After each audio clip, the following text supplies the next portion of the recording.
Olá, pessoal, bom dia. Acabamos de entrar aqui, primeiro evento da diretoria de perícias, né, via Zoom, né, é uma novidade para mim.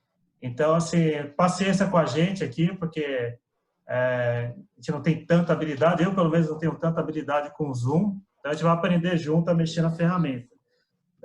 Então, assim, nós vamos abrir o evento, a Tatiana vai fazer a explanação, o Marcelo também, e ao final a gente vai abrir para perguntas, para participações ou comentários, e vocês pedem para... A gente vai liberar o áudio, e vocês habilitam o nome de vocês para aparecerem.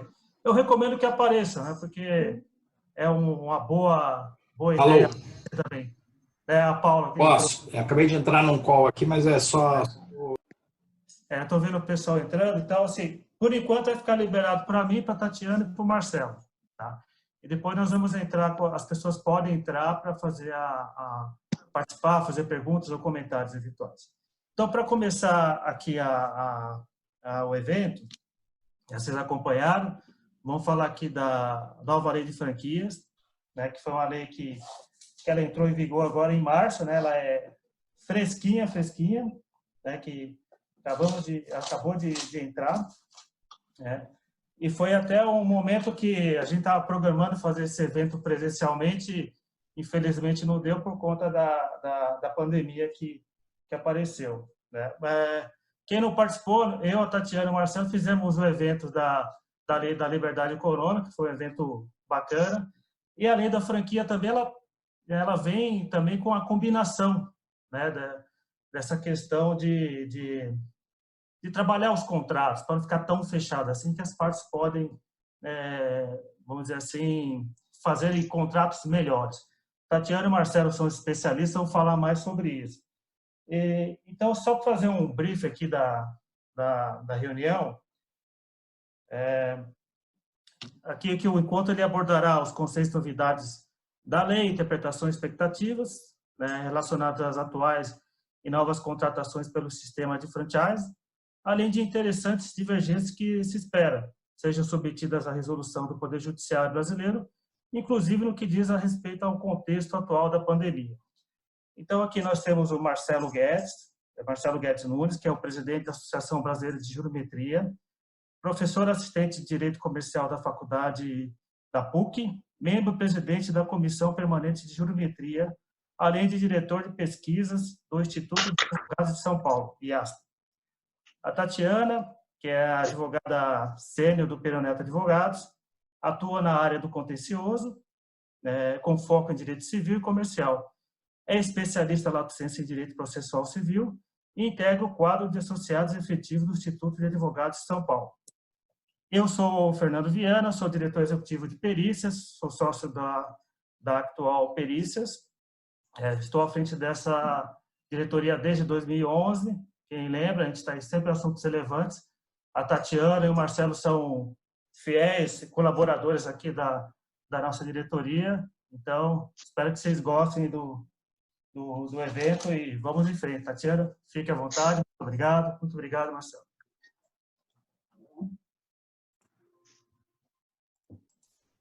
Bom dia a todos.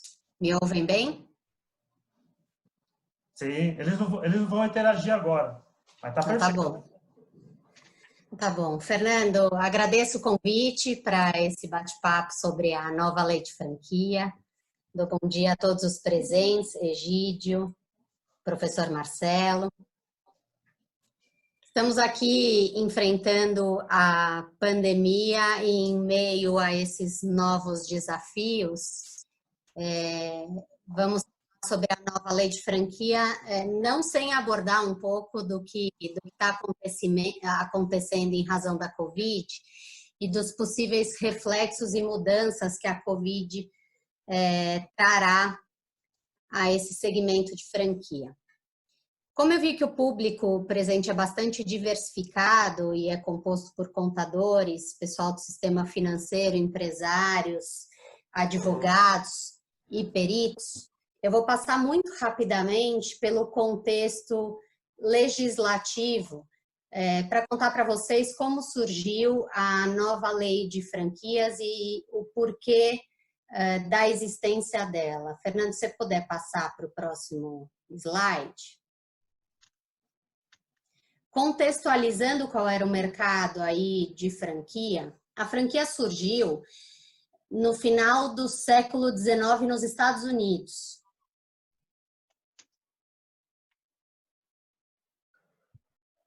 Tirou o som, Tatiana.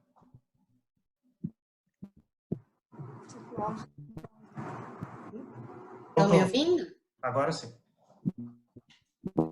Então, a franquia, o sistema de franquia, ele surgiu nos Estados Unidos no final do século XIX, ganhou força no período Segunda Guerra Mundial. Estão me ouvindo? E chegou no Brasil, ele chegou no Brasil na década de 60, principalmente nos setores de ensino, como IASEG, CCE, são fortes até hoje, como também vestuário, um exemplo dele é da marca Elos, e cosméticos, Boticário e Água de Cheiro são exemplos fortes de redes de franquia que surgiram na década de 60. Mas era um contexto ainda que não existia regulamentação para o sistema de franchising. Nós tínhamos aqui o Código Comercial de 1850, bastante defasado. Depois veio em 65 a Lei de Representação Comercial, que regulamentou a comercialização indireta de produtos através da mediação por aquele que captava os clientes e recebia um percentual de comissão a cada venda realizada. Em seguida, em 1979, veio a Lei Renato Ferrari para regulamentar especificamente a comercialização indireta de veículos automotores de via terrestre. E então, finalmente, em 1994, foi aprovada a primeira lei de franquia no Brasil. É uma lei que sofreu forte influência da Constituição Federal de 88, do Código de Defesa do Consumidor de 1990 e da Lei da Livre Concorrência de 94, que foi aprovada meses antes da lei de franquia. Essa lei de franquia de 94 foi a lei que regulamentou o sistema de franquia aqui no Brasil até os dias atuais. Ela sofreu alguns impactos e algumas mudanças em função do Código Civil de 2002 e, mais recentemente, da Lei da Liberdade Econômica, que veio a ser aprovada poucos dias antes da nova lei de franquia. Nesse slide que está projetado aí para vocês, Fernando, se você puder dar umas aprovações só para aparecerem as datas, vocês verão que havia uma proposta de nova lei de franquia já tramitando no Congresso desde 2012. Essa proposta foi e voltou algumas vezes entre Câmara e Senado, ficou parada por 3 anos na Câmara, depois mais 4 anos no Senado, até que finalmente foi aprovada ao final de 2019 e entrou em vigor agora em março de 2020. Quais são as grandes novidades e as diferenças entre a lei de franquia de 94 e a lei que hoje vigora? A lei de franquia de 94, ela segue um contexto internacional de regulamentar o período pré-contratação, o período em que o franqueador apresenta ao mercado o que nós chamamos de COF, Carta de Oferta, com todas as condições que são aplicáveis ao relacionamento de franquia, não só ao relacionamento individual franqueador e franqueado, como também a COF ela traz um filme, não só uma fotografia, do que é o histórico dessa rede de franquia nos últimos tempos.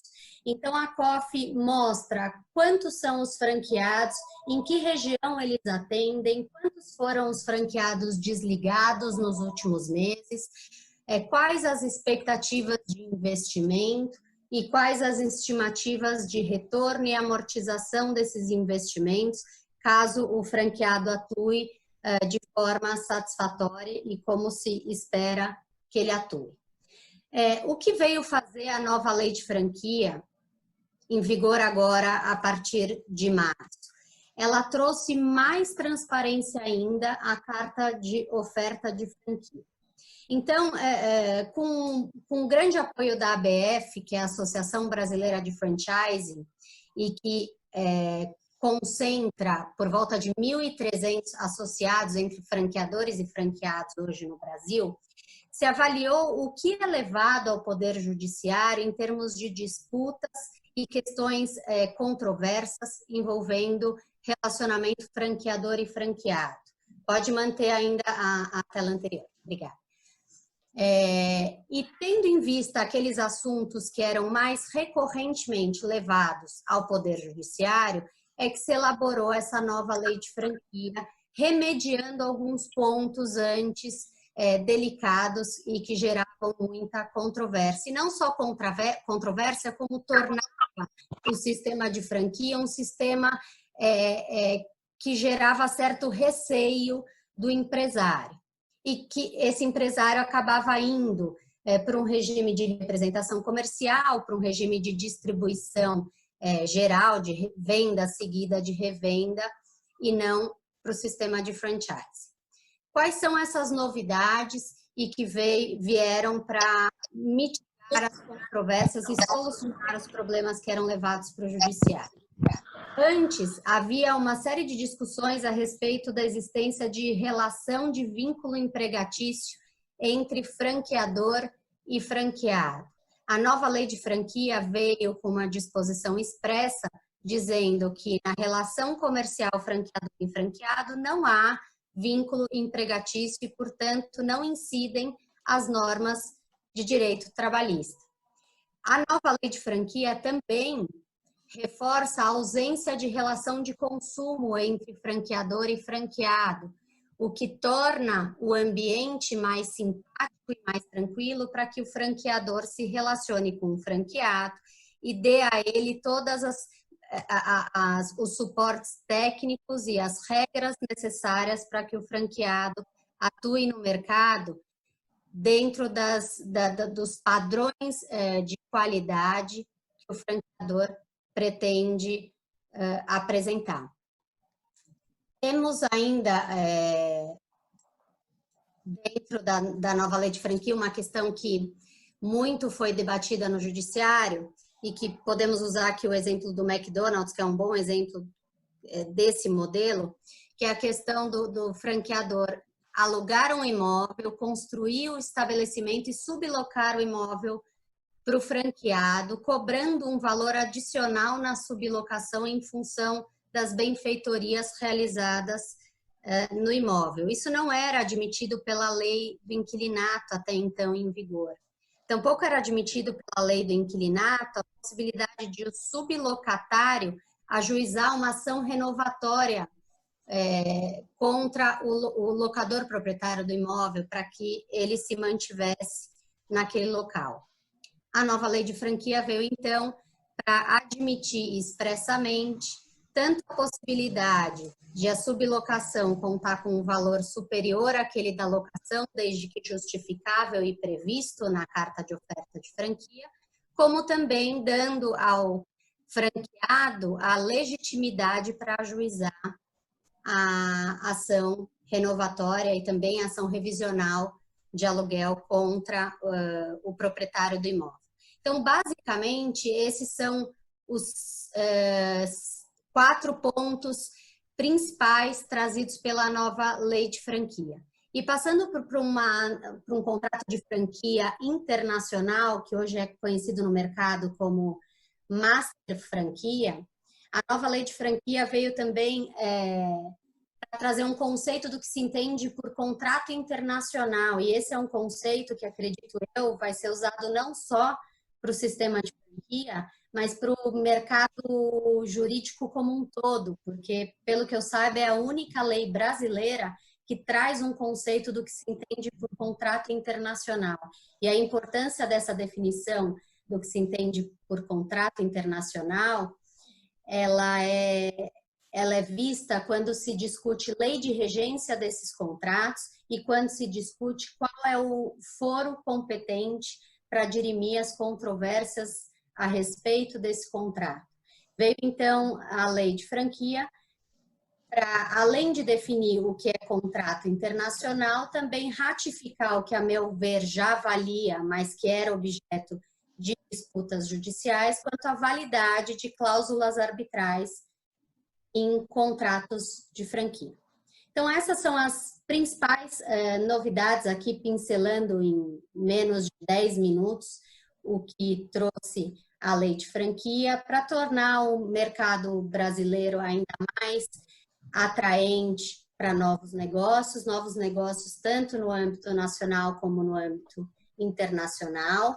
Em 2019, o Brasil fechou na quarta colocação como a maior, em termos de quantidade de rede de franquias no país. Brasil perde para Estados Unidos, China e Coreia do Sul apenas. Para que vocês tenham uma ideia, nos Estados Unidos hoje, 10% de todo escoamento de produto e de serviço já é realizado através do sistema de franquia.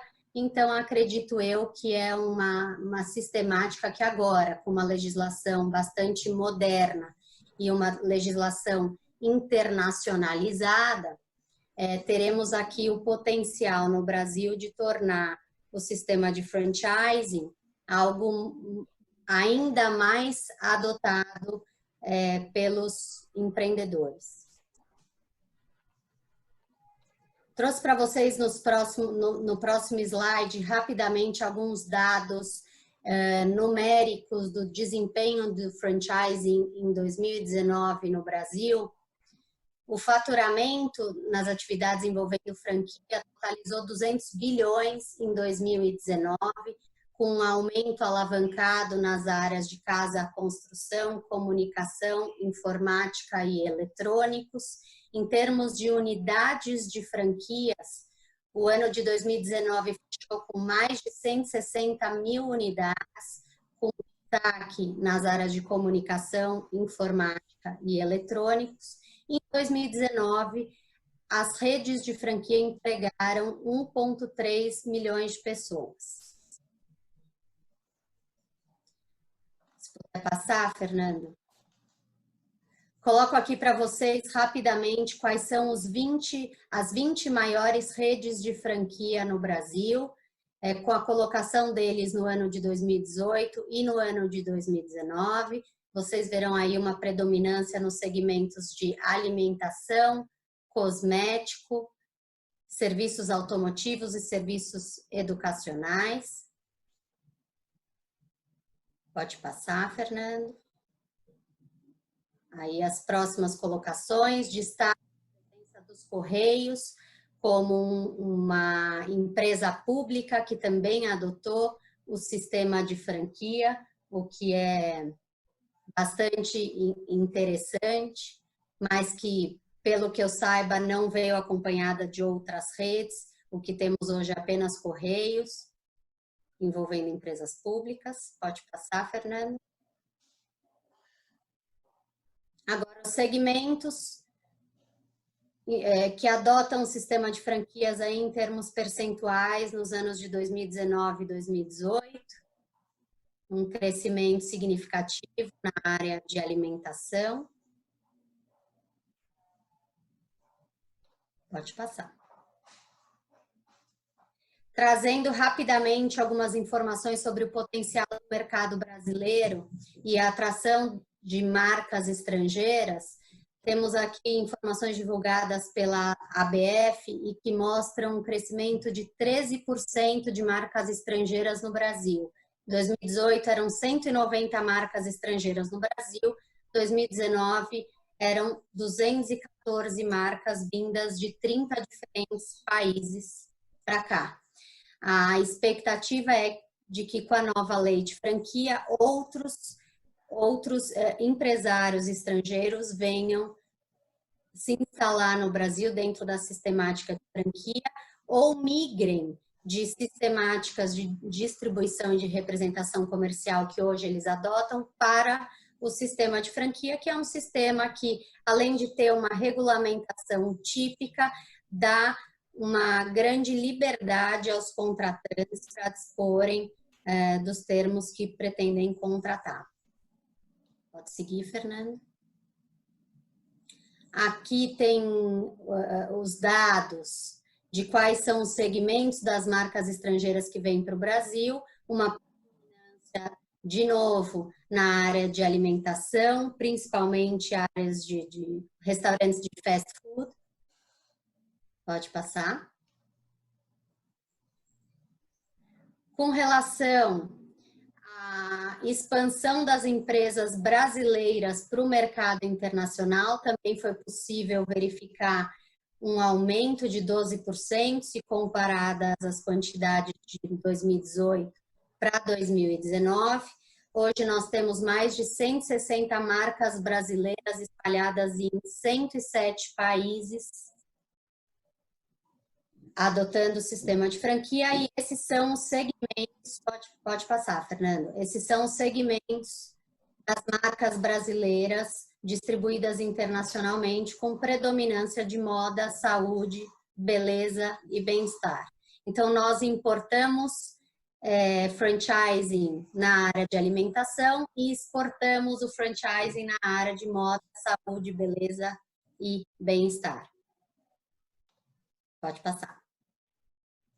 Agora, rapidamente falando dos efeitos da Covid no franchising, eu não poderia deixar de mencionar.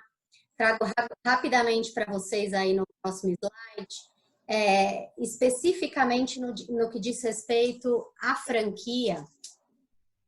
Pelo que eu vi, no começo de abril, 1/3 da população do planeta estava de alguma forma em quarentena, o que representa 2,6 bilhões de pessoas privadas do acesso rotineiro e normal aos serviços e aos produtos oferecidos no mercado. O impacto imediato nos segmentos de franquia e nas atividades como um todo prejudicou principalmente a aviação, hospitalidade e turismo. As viagens cessaram, tanto viagens profissionais como viagens turísticas.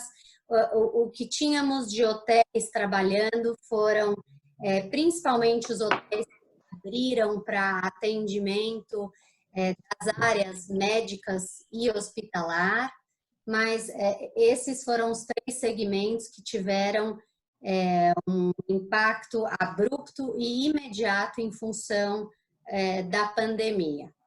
Agora, o que é interessante no próximo slide são os segmentos que, de alguma forma, se atuaram de modo a se adequar às novas condições, tiveram até mesmo um incremento de resultados. São os segmentos de varejo, restaurantes e esporte.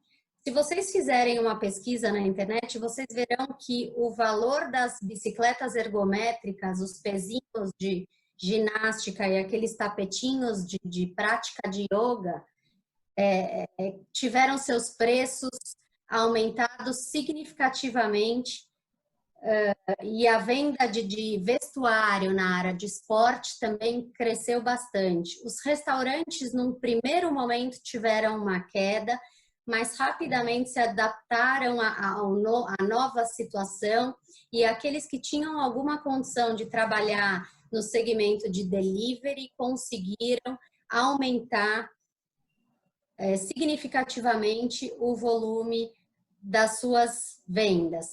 Eu tenho reuniões quase que diárias com franqueadores e franqueados, e vários deles contam quais são as experiências e adaptações pelas quais eles passaram para atraírem o mercado nesse novo contexto.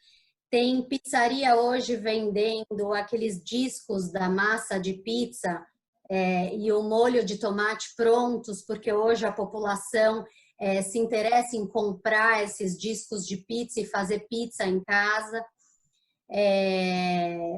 Outros produtos de linhas por exemplo, cozinha japonesa, que também vendem os materiais semi-prontos para que as pessoas façam sushis. Tem uma linha de vestuário que já usava, mas que aumentou a publicidade voltada para ações de saúde, responsabilidade social e sustentabilidade, que hoje são os temas em foco. Então, se você entra para comprar no site de determinada loja, cada camiseta adquirida são X pratos de comidas doados para as instituições que necessitam. Então, são essas as pequenas adaptações realizadas pelo segmento de varejo, de restaurante e de esporte para atender a população agora em quarentena e sem que possam se locomover nas novas necessidades delas. E, por fim, aqui eu trago um gráfico disponibilizado pela Deloitte e que mostra, a meu ver, de maneira bastante realista, qual é o cenário, o impacto imediato da Covid e qual é a perspectiva de retomada das atividades nos períodos de estabilização e recuperação no mercado brasileiro especificamente. Então, se vocês verificarem aqui, o segmento de alimentação pouco foi impactado. Os restaurantes, vocês veem aqui na linha amarela, um impacto inicial e uma recuperação no período de abril a maio para aqueles restaurantes que se adaptaram às novas condições. Hotelaria e viagens tiveram uma queda vertiginosa e uma expectativa de normalização só para dezembro desse ano. Acho que é o que tem de mais interessante. Bom, passo a palavra então para o professor, que trará agora dados numéricos do que se via no judiciário em termos de disputas judiciais envolvendo o segmento de franquia e eventuais expectativas em função da nova lei e de como isso deve impactar essas disputas.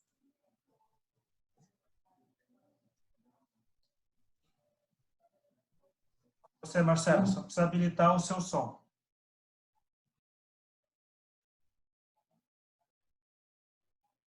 Será que travou?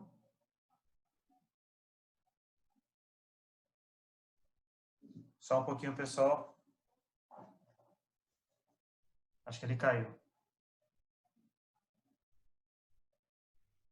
Bem, enquanto o Marcelo volta, só para pontuar aqui, Tatiana, que eu li a sua matéria que saiu no Estado de São Paulo em fevereiro, que é bem interessante, né? O tema, né? Franquia no Brasil, uma história de sucesso, que é bem isso que você trouxe também, como que funcionou a criação da franquia, desde o século passado até hoje, né? Traz uma história bacana, fala como aconteceu nos Estados Unidos e como ela veio acontecendo também aqui no Brasil.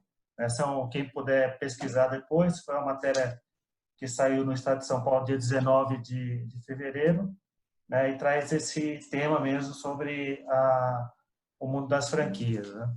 Então, bem interessante. Né? E hoje, na Folha de São Paulo, também saiu uma matéria sobre as franquias, falando exatamente dessa mudança com a nova lei. E como todo mundo sabe, que eu tenho lido, né, a franquia ela é um negócio travado. Né? Então, os franqueados não podem tomar decisões isoladas, tem que ter a participação sempre do franqueador. Só que o que tem por trás disso é todo o apoio que essas empresas, né, dão para os seus franqueados, né, logística, financeiro, e hoje mais ainda com a questão da Covid, que a gente tem visto na reportagem que saiu na Folha e que o mundo está demonstrando. Acho que consegui voltar aqui, gente. Conseguiu? Então, só para concluir, Marcelo, quando você voltar, o pessoal não ficar aí, sem uma interação, né, que eu estava falando da matéria da Folha hoje, que como que os franqueadores estão apoiando os seus franqueados nesse momento de Covid, né? Então, vale a pena também olhar essa matéria. Vamos então lá para o Marcelo. É impressionante, né? Só para fazer um comentário, como cai bem na hora que eu vou falar, né? Assim, é uma sincronia da tecnológica, e acho que eu tô no interior, deve ter, oscilou aqui, funcionou perfeitamente toda a fala da Tatiana. Mas, bom, só para dar um contexto,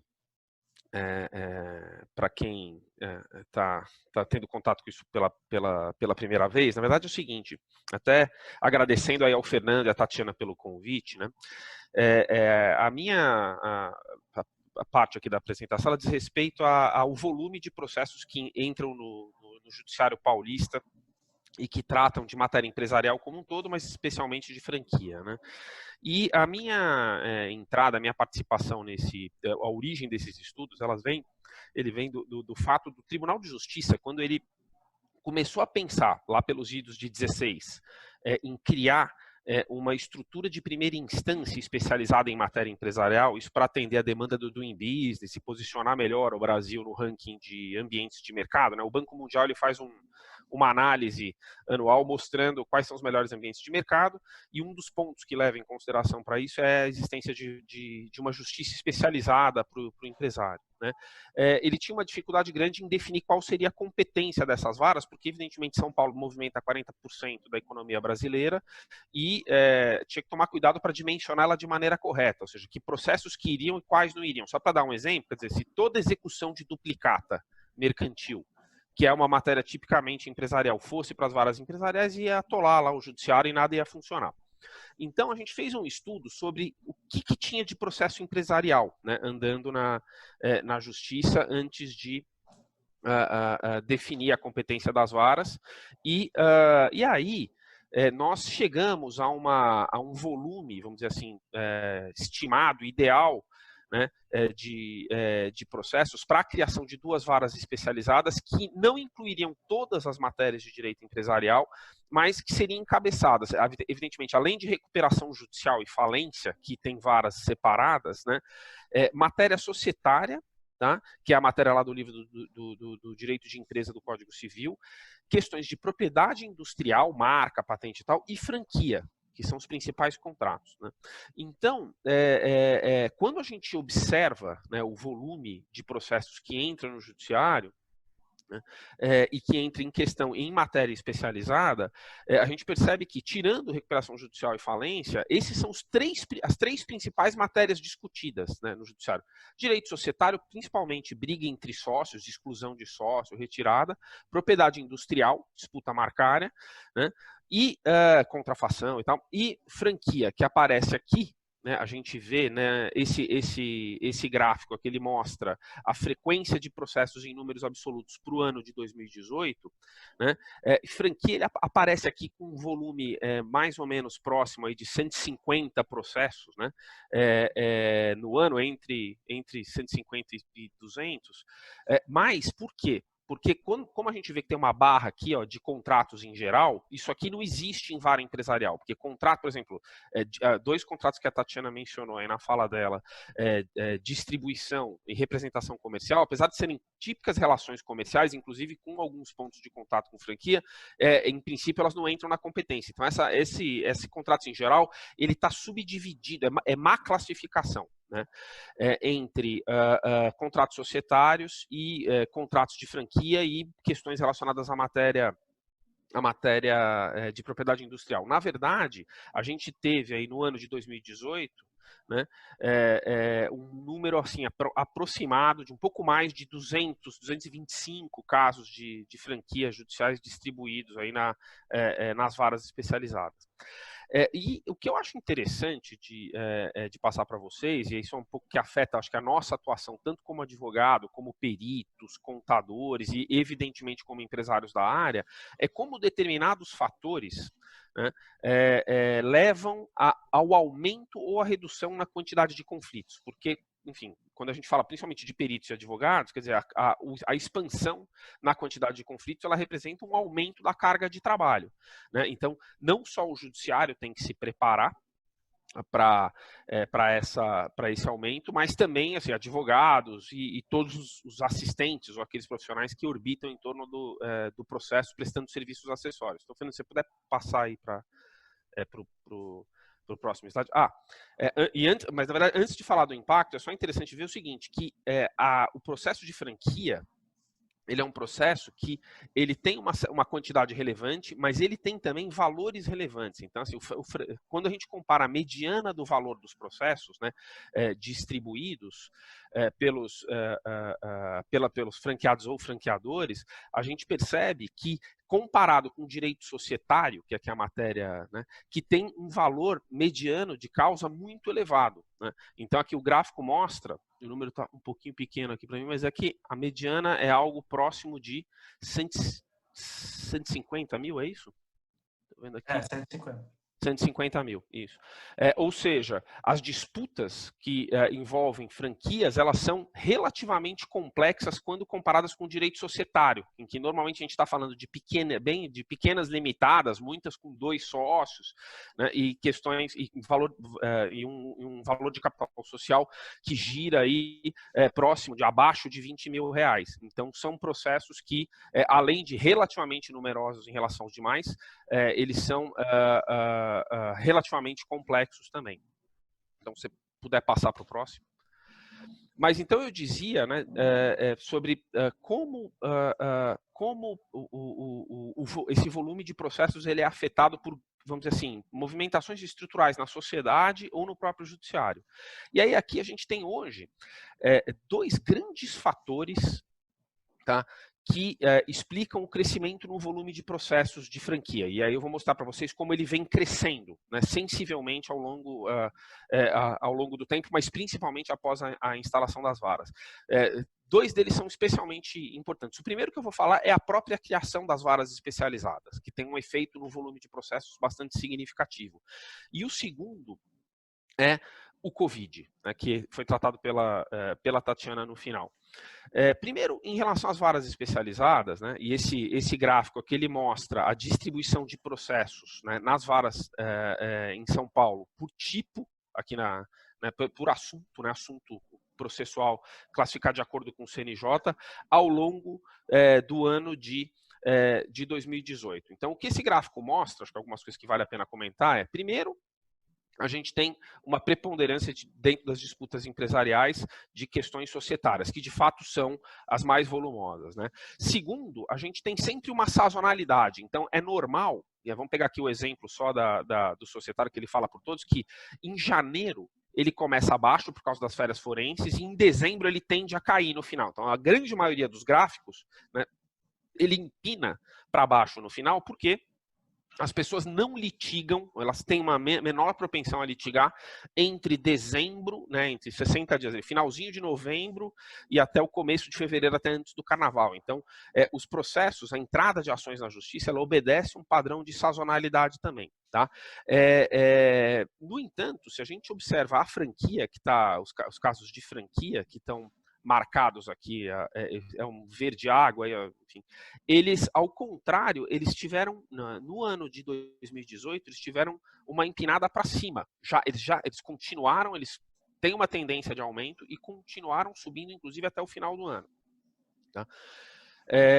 Diferentemente de societário que caiu, né, ou de propriedade industrial também que caiu, a despeito de todos, se você fizer o que a gente chama de ajustar uma reta, né, uma regressão em cada uma dessas linhas, a gente vai ver que todas essas retas elas estão, num certo sentido, empinando para cima, né, ou seja, existe nitidamente uma tendência em aumento, que você percebe que o gráfico ele vai abrindo da esquerda para a direita. Se puder passar para o próximo, Fernando. Aí aqui, eu acho que é um gráfico interessante, porque ele ilustra exatamente o que é esse aumento do qual eu estou falando, e eu vou explicar um pouco das causas dele na sequência. Quer dizer, ele mostra a série histórica do número de processos distribuídos sobre essas matérias, tá? Desde janeiro de 2018 até janeiro de 2019. Tá? Quando a gente compara janeiro com janeiro, né, a gente percebe que a gente sai de um volume em janeiro de 2018, que é um pouco entre 50 e 100, né, aqui processos, e a gente chega, né, em janeiro de 2019 com uma distribuição mensal de 150, ou seja, a gente está falando de que é exatamente isso que a gente estimou, na prática quase que o dobro de ações foram distribuídas. Tá? E aí eu conto a história para vocês, porque o que está acontecendo, e isso acontece já acontecia antes do Covid, tá? Com ações empresariais em geral, mas também com ações de franquia, na capital aqui de São Paulo, né? Quando a gente calcula, quando o empresário, né, a gente calculou lá o volume de processos que provavelmente eu estimar, nós levamos em consideração uma série histórica passada em varas cíveis, né, de processos dessas categorias que eram distribuídas dentro do Fórum João Mendes. Ali, não existia vara empresarial, então eram varas cíveis. E esse é um efeito interessante, que quando o judiciário cria uma vara especializada, né, no final, o que ele faz? Ele separa aquelas matérias, ele coloca nessas varas atuando juízes que, se já não são especializados por si, né, eles vão se especializar, ou seja, eles vão, depois de 6 meses, 1 ano atuando nas varas, eles começam a ter um profundo conhecimento a respeito dessas matérias, societário, propriedade industrial e franquia, né? Então eles começam eles se falam entre si, então a gente está falando hoje de 5, 6 juízes especializados ali dentro do Fórum Central, então as decisões passam a ser mais homogêneas, elas passam a ser mais técnicas e elas passam a ser mais rápidas. Tá?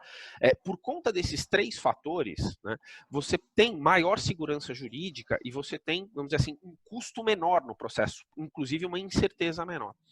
Né? E com as varas sendo mais eficientes, naturalmente o mercado percebe isso e começa, o empresário que antes tinha uma dúvida, eventualmente, sobre processar ou não, sobre se ele levaria ou não a causa dele ao judiciário, ele começa a converter, que é o que a gente chama litígios latentes, ou seja, insatisfações ou brigas ou descontentamentos que ele tem, que estão lá no dia a dia dele, mas que ele fala, eu não vou entrar no judiciário, porque isso demora demais, eu não sei quem vai julgar, eu não sei quanto tempo vai levar, e eu não sei assim, o que efetivamente pode sair em termos de decisão. Com a especialização da justiça, todo esse nível de incerteza e o tempo de julgamento do processo diminuem sensivelmente, de tal forma que há um menor custo esperado e um maior incentivo para litigar. A gente chama isso de gravitação. Quer dizer, ou seja, quando você tem uma vara dentro de uma determinada comarca, ela tem uma certa capacidade de atrair litígios. Se essa vara fica melhor, se ela é mais técnica e mais rápida, ela começa a atrair mais litígios. Brigas que talvez antes para os empresários não valessem a pena, passam a valer a pena. Porque ele tem uma sinalização clara, eventualmente, de que ele vai ganhar, ele sabe o quanto ele vai ganhar, e mais importante do que isso, ele vai ganhar rápido. Né?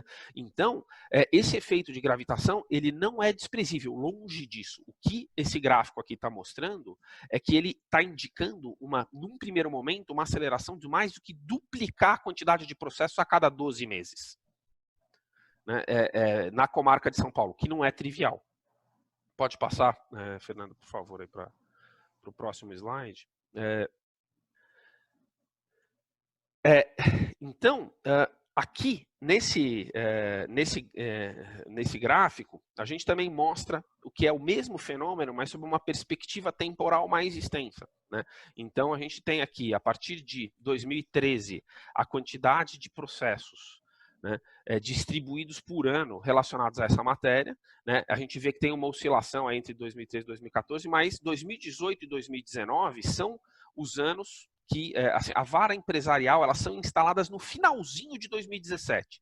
Então, assim, por isso que tem esse azul aqui no terceiro gráfico da direita para a esquerda, já aparecem os azuis. Para explicar o gráfico, quer dizer, o verde é cível não especializado, tá?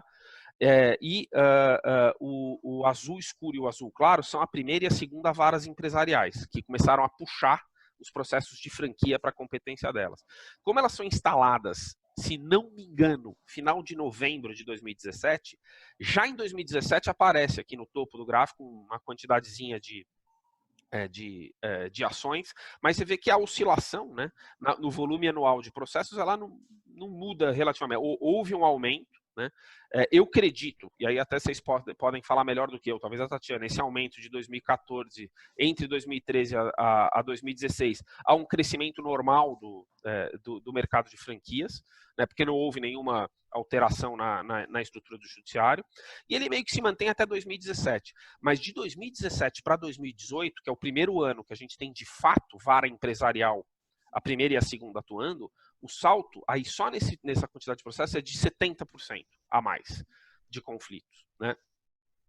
E a existência ainda disso, fala, pô, mas se era especializada, por que ainda tem uma mancha verde aqui embaixo de vara civil, se ela deveria atrair todos? Isso aqui é provavelmente distribuição errada, tá? Então esses processos, o volume total está certo, mas esses processos, eles no final, eles foram redirecionados para uma das duas aqui. Então, quando você tem uma introdução de um elemento de competência novo, né, no funcionamento do Poder Judiciário, ele leva um tempo para parar de errar nas distribuições. Tanto que ainda acontece em 2019, mas numa quantidade menor. Então, esse salto, né, aqui a partir de 2017 para 2018, ele é um salto que, no meu ponto de vista, ele é pelo menos em parte explicado, né, pela qualidade das varas, que está atraindo uma maior quantidade de litígios e que, vamos dizer assim, incentiva a conversão dessas disputas que ficavam latentes, né, em disputas judicializadas. Isso também é muito claro, não só em franquia, mas a gente pega em direito societário, quer dizer, diversas brigas de sócio, que o sujeito talvez decidisse por simplesmente abandonar o contrato ou resolver de formas alternativas, ele passa a judicializar porque ele fala, bom, eu tenho uma vara hoje que sentencia na média em 1 ano, né? E eu consigo, como são menos juízes, com uma jurisprudência já razoavelmente estável, eu consigo fazer uma leitura mais segura do que provavelmente vai acontecer com o meu processo. Eu consigo estimar a probabilidade melhor do quanto eu vou ganhar e em quanto tempo eu vou ganhar. Em relação ao Covid, tá? E aí, pode passar para acho que a gente já tem, né?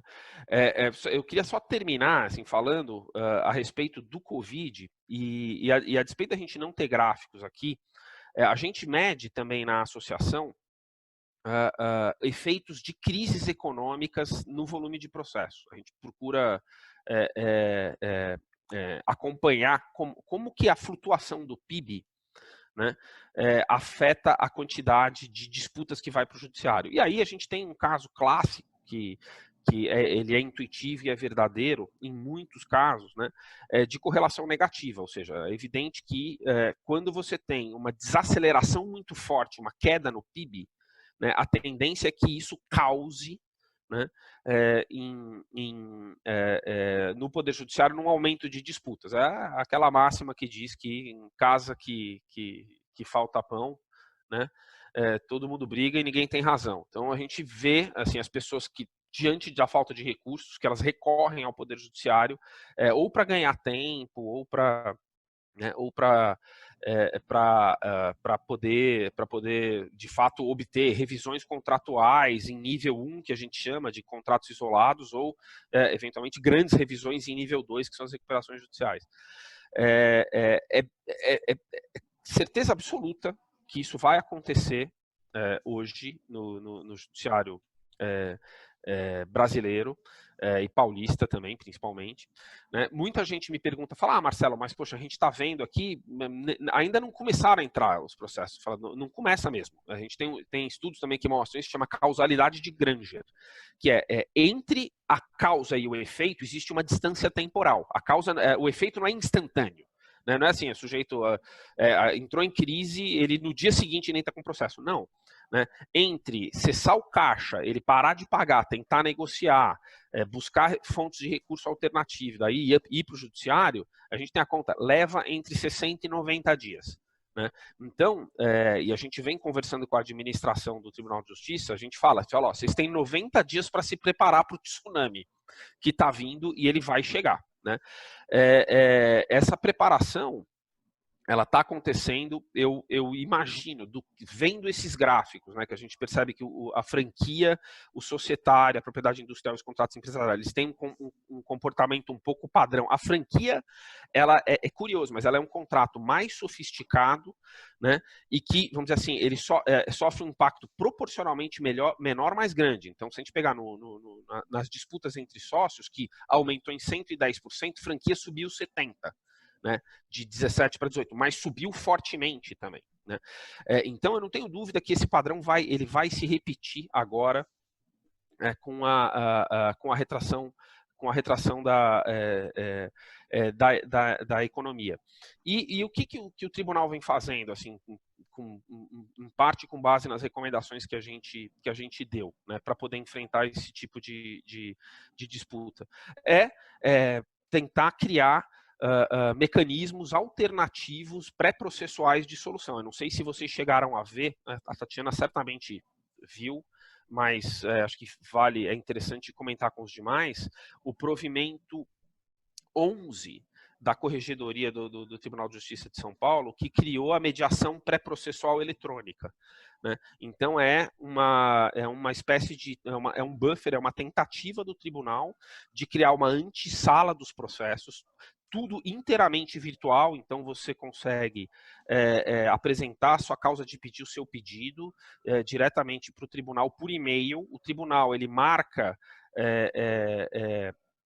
uma audiência por Microsoft Teams, ou seja, por videoconferência, como a gente está fazendo aqui, né, para tentar ou resolver de maneira em audiência de conciliação ou via mediação a questão, né, antes de que, e depois, caso haja acordo, ela, além de ser sigiloso, a decisão do juiz que supervisiona o processo, ela tem força de título executivo judicial. Então, é uma tentativa pré-processual e eletrônica de prevenir litígios que, pelo provimento, é focado nas 3 principais causas que estão hoje sob competência das varas empresariais, que é exatamente o societário, a propriedade industrial e a franquia. Né? Acredito que tanto nós como advogados ou partes interessadas, né, nessa movimentação judiciária, nesses conflitos, né, a gente deveria dar uma olhada nisso e ver com interesse, enfim, como que esses elementos pré-processuais eletrônicos poderiam ser utilizados. Mas de resto, eu também entendo que, até pela própria sofisticação do contrato de franquia, eu entendo que, assim, os acordos que não forem obtidos inteiramente fora do judiciário, eles vão se converter em litígios. Então, assim, a minha expectativa é que a gente pode esperar, dependendo, não dá para saber ainda quanto vai ser a retração do PIB, né? A gente fez simulações entre PIB zerado, menos 2% e menos 5%. Né? Quando a gente fala de um PIB de menos 5%, o cenário é de ter até 2,5 vezes mais processos do que a gente tem hoje, do que a gente observou em 2018 e 2019, já com o efeito das varas empresariais. Né? Então, vamos dizer assim, o aumento de volume de trabalho e o impacto da movimentação judiciária vai ser grande. Por isso que, e aí só para terminar essa minha breve intervenção, uma outra recomendação que a gente fez ao Tribunal de Justiça foi a de, além de tentar criar essa mediação eletrônica pré-processual, para, vamos dizer assim, tentar reduzir o grau de judicialização, né? Uma segunda medida foi unificar a competência, né, de todas as varas que hoje tem de especialização empresarial em São Paulo, para que todas elas possam fazer frente a todos os casos, porque uma discussão que nós tivemos quando essas varas foram implantadas no final de 2017 foi a seguinte: a gente já tinha 2 varas de falência e recuperação, né, e a ideia era criar mais 2 varas de especialização empresarial e uma terceira de falência e recuperação. A pergunta que foi colocada é, poxa, não valeria a pena criar 5 varas empresariais com competência para tudo de uma vez? né? A nossa resposta ao estudar a diferença entre os processos, a gente falou, olha, não, mantenha a especialização em falência e recuperação, porque são processos distintos, né, diferentes, que eles são tão diferentes dos demais processos empresariais quanto eles são dos processos cíveis. Então, vamos manter as varas de falência e recuperação de um lado e as varas empresariais genéricas do outro. Hoje, como o volume dessas ações ela descompensou, né? Ou seja, a gente vai ter um aumento, mas ele é desproporcional, o tribunal ele provavelmente vai criar, tá, por recomendação nossa, uma unificação de competência especializada em primeira instância, da qual a gente vai ter, ao invés de só 2 varas voltadas para a matéria de franquia, né, combinada só com societário e propriedade industrial, a gente vai ter 5 varas cuidando dessa matéria de franquia, junto de recuperação, falência, enfim, é como se a base, né, ela vai replicar a competência das câmaras especializadas do tribunal para tentar distribuir entre eles um pouco o trabalho, porque o trabalho pode não ser homogêneo, né? Então, acho que do ponto de vista de reação à crise do Covid, são essas as 2 medidas que foram tomadas pelo tribunal para poder tentar mitigar um pouco os efeitos dessa crise econômica. Era isso, basicamente, Fernando, que eu tinha a dizer. Perfeito. E agradeço. Perfeito, Marcelo. Excelente aula, né? Muita informação, assim, relevantes, né, para todos nós aqui. Obrigado também, Tatiana, né, pela apresentação, excelente apresentação. E vamos aqui, temos algumas perguntas chegando aqui. Deixa eu ver se eu consigo só parar aqui o compartilhamento e conseguir enxergar as perguntas aqui. Bem, o Marcelo, deixa eu ver o nome dele aqui, Francisco Benício Macedo, desculpe. Ele perguntou aqui, Fernando, Tatiana e professor Marcelo, como vocês veem estratégias comerciais e adequações jurídicas das franquias no atendimento às possíveis mudanças do comportamento do consumidor após essa crise? Bom, essa pergunta é para os advogados. Fique à vontade. Não sei se a Tatiana gostaria de falar, ou o professor Marcelo. Eu vou falar rapidinho, aí eu passo a palavra para o professor. Em termos de estratégia comercial, o que eu notei como efeito imediato é a necessidade do fornecedor, do comerciante, do prestador de serviços, em verificar qual é o interesse imediato do consumidor. Para que vocês tenham uma ideia, o livro best-seller hoje em dia é A Peste, de Alberto Camus. O seriado mais assistido, o filme mais assistido no Netflix é o Contágio, um filme de 2011. O videogame mais jogado hoje chama Plague, que parece que simula um surto de uma doença e você vence se você consegue fugir da tal doença. Então, se hoje eu fosse uma livraria, eu colocaria em destaque na minha livraria para venda o livro A Peste. Se eu fosse uma vendedora de roupas, eu certamente faria uma chamada voltada para questões envolvendo responsabilidade social e sustentabilidade, que é o que hoje atrai o público consumidor. Como eu disse, tinha uma marca famosa de roupas, vendendo roupas e fazendo aquele apelo para doação de pratos de alimentos para pessoas carentes. Eu chamei meu filho para comprar umas roupas com ele, e a cada clique que a gente dava numa camiseta ou numa calça, pulava um coelhinho da Páscoa contando quantos pratos de comida a gente tinha doado em função daquela aquisição, e deixou ele extremamente animado e me colocou aqui uma enorme pressão para comprar mais e mais camisetas para que a gente doasse mais e mais pratos de comidas aos necessitados. Então, acho que são essas pegadas publicitárias e esses catalisadores de mudanças trazidas pela Covid que farão certamente com que o mercado como um todo se adapte aos novos interesses e novas necessidades. Eu acho que a longo prazo talvez o público consumidor se sinta mais confortável em atuar nesse mundo digital e menos presencial, e talvez, por exemplo, o mercado de luxo tenha um desafio maior do que a venda do varejo de produtos mais baratos, porque, a meu ver, é mais complicado alguém ir numa loja que vende alguém comprar uma bolsa cara, um vestido caro, um sapato caro, ou um carro pela internet, quando existe todo um trabalho artesanal de conquista do consumidor face-to-face para esses produtos de maior valor agregado. Então, em termos comerciais, eu acredito que esses são os desafios a curto e a longo prazo. E em termos jurídicos, acredito que a nova legislação veio para trazer um ambiente de maior conforto e flexibilidade para as partes contratantes. Vejo especificamente no setor de franquia uma relação de parceria e ajuda mútua muito grande.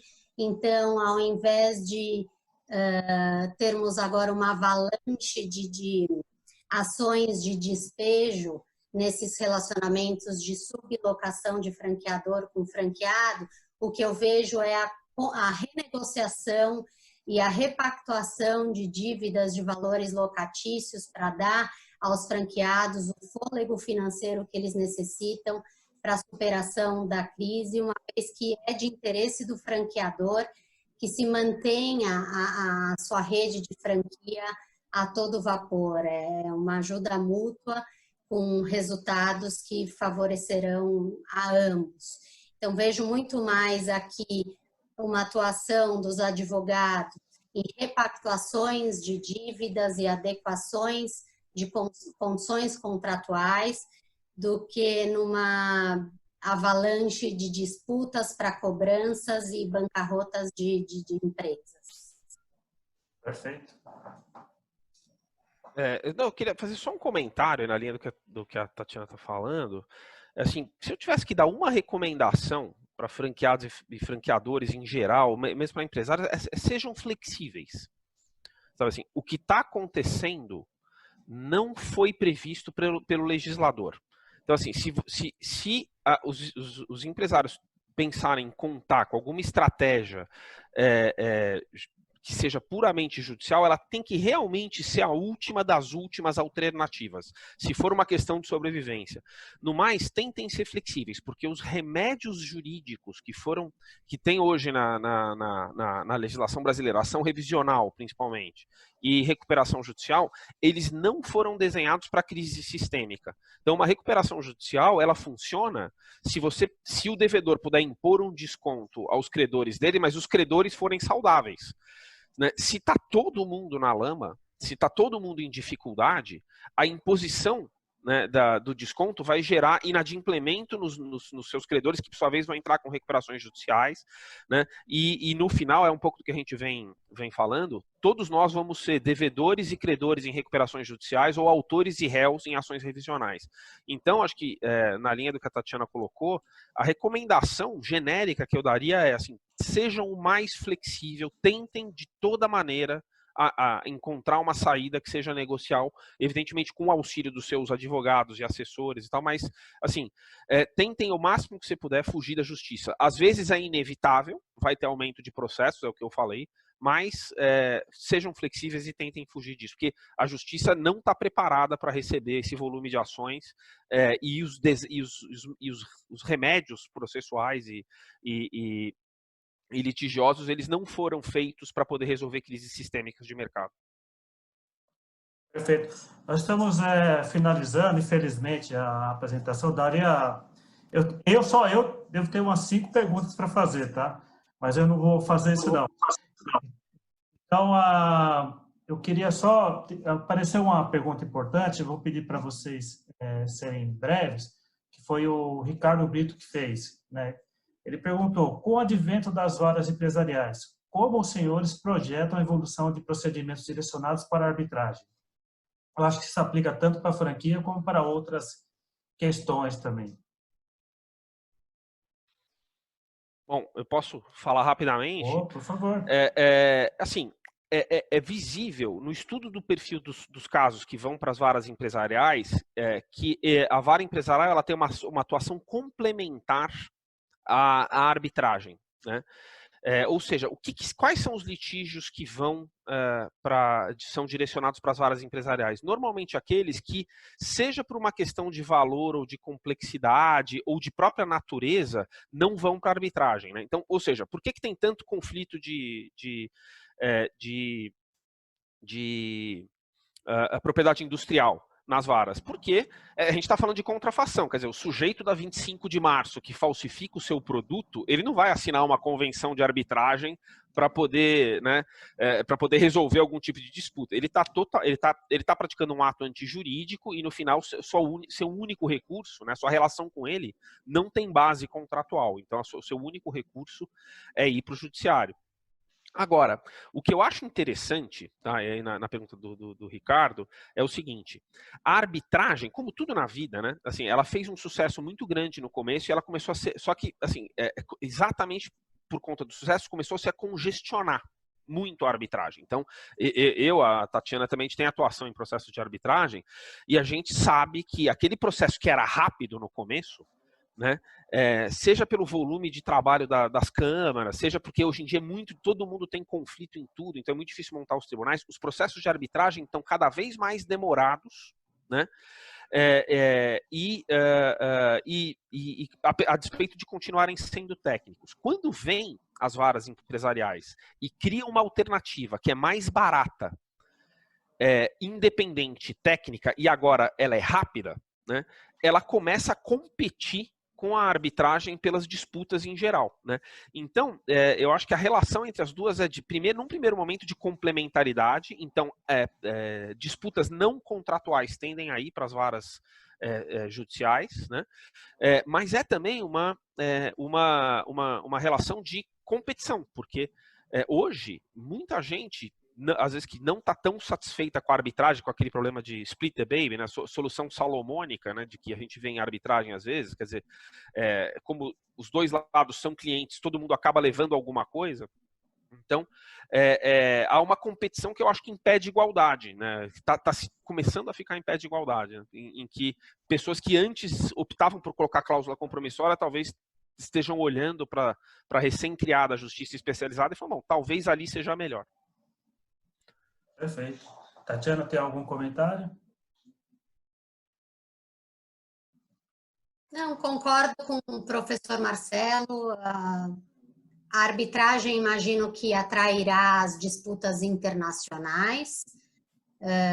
O Poder Judiciário ainda tem a vantagem de gerar jurisprudência, na medida em que a arbitragem é confidencial. Muitas vezes as disputas levadas à arbitragem gerarão eventos surpresas, porque nós não sabemos qual é a tendência nos julgamentos. No judiciário conseguimos mapear para cada assunto qual é a tendência na resolução dos conflitos. Então, acredito que talvez com a nova lei de franquia, a arbitragem atraia as relações entre empresas estrangeiras e seus master franqueados no Brasil, mas acredito que para as disputas domésticas o Poder Judiciário ainda seja a melhor opção. Perfeito. Bom, nós vamos ter que encerrar, infelizmente, mas só vou deixar 3 pontos aqui que eu anotei que eu acho bem relevantes, né? Que nós temos advogados especializados na questão da lei da franquia, nós temos aí as varas especializadas, né? Portanto, juízes especializados nessas questões. Certamente os tribunais também estão especializando os arbitrais nessas questões de franquia. Agora a pergunta que é um pouco redundante, né? Que eu espero que sim, né? Mas a gente não vai responder agora, a gente pode trazer para um próximo evento. Será que os peritos, né, são especializados? Se bem que esse termo perito especializado é um pouco redundante, né? E eu espero que sim, né? Que esse tema aguça aí a curiosidade dos profissionais da área de perícia que estudem um pouco esse tema, que discutam com os advogados, com os juízes que os nomeiam, com os tribunais arbitrais, que a gente possa trazer aí sempre algo muito técnico, né?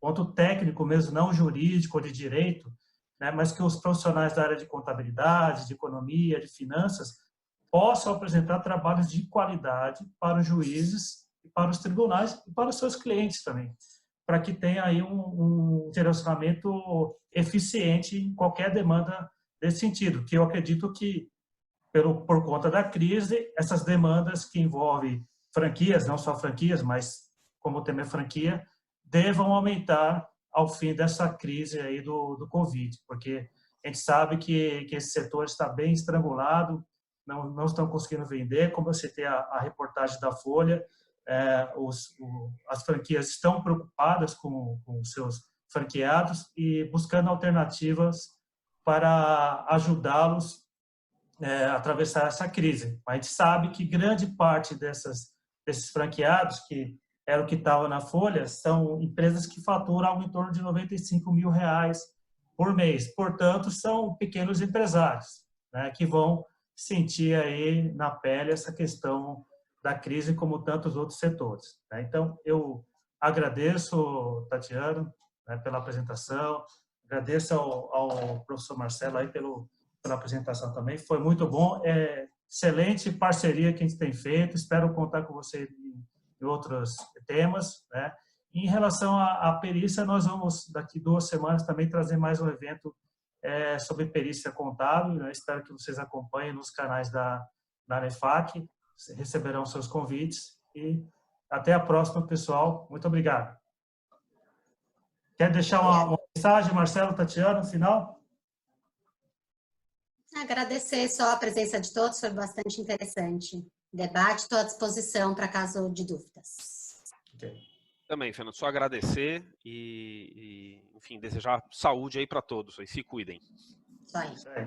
Muito obrigado, gente. Até logo.